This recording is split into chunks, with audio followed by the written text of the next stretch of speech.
છે ને કાઈ નથી કરવું, કરે છે ને કરવા નથી દેવું. અને જ્યાં કદાચ કોઈ કામ કરતા હોય, આયોજન કરતું કદાચ એની ભૂલ થતી તો સમાજે સ્વીકારવી પડશે.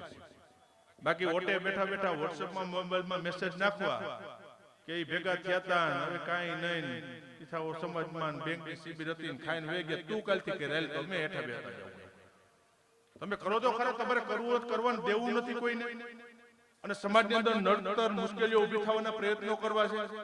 આ સમાજની મોટા મોટી કમનસીબી પછી કીધું કે લેવા પટેલ સમાજ હશે તો ભલે કોઈ પણ સમાજ તમે સારું ન કરી શકો તો નડવાના પ્રયત્નો કરવાના બંધ કરજો, કારણ કે આવનારા દિવસો એને કઈ સમાજ માટે ખરાબ આવી રહ્યા છે. કીધું ને કે તાકાતથી આ સમાજનું નેતૃત્વ કરી છે અને કદાચ નેતૃત્વ કરતા છે તેમાંથી ક્યાંક એક બે ભૂલ પણ થતી હશે, કરી છે એટલે કદાચ થાય. અને હમણાં હું ન કરું બીજાની જેમ કઈ બી બેઠા રહી અને જ્યાં પણ એવું કાર્ય કરવું હોય તો સ્વાભાવિક ધારાસભ્ય તરીકે રિબિન કાપત મારે જવાનું, બીજો કોઈ આવવાનું છે તમારે કાપી જવાનું, અમારે કોઈ દી ભૂલ ન થાય. મારે સારું કામ કરવાના પ્રયત્નો કરી છે એટલે કદાચ ભૂલ થાય. કીધું કે આ વખતે જામકરણાના આંગણે 501 દીકરીઓના સમલગ્નનું ભવ્ય આયોજન કરવા માટે જે છે ઇતિહાસ બનવાનો છે હમણાં જામકરણાના આંગણે. કે 501 દીકરીઓનો લગ્ન એટલે કઈ સામાન્ય લગ્ન નહીં. ગઈ વખતે 351 તમે જોયા છે, બધા અહીંયા આવ્યા છે. મારી દીકરીના લગ્ન ન થાય ને એવો ઠાઠમાંથી દીકરીઓના લગ્ન કરવા માટે જે છું 451 કીધું, 451 પૂરા થઈ ગયા. 501 જાહેરાત કરી મેં 2 દિવસ પહેલા, આજે 490 નામ પૂરા થઈ ગયા 2 દિવસમાં.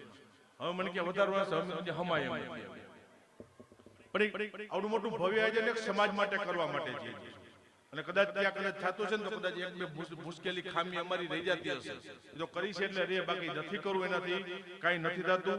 એવા નડિયા ગણવા વાળા જે લોકો છે ને મારે આ જાહેર મંચ ઉપરથી કદાચ કેવું ન જોઈએ પણ ના છૂટકે કેવું પડે છે કે એ સારું કામ કરવાના પ્રયત્નો કરતા હોય એમને અવરોધમાં હાડકા નાખવાનું બંધ કરી દેજો.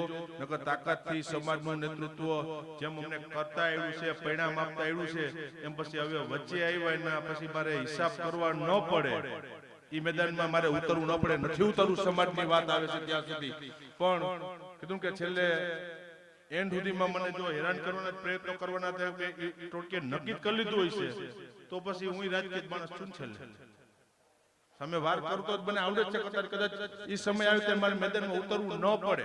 એટલા માટે જે જેનું સારું કામ કરતા એને મુબારક.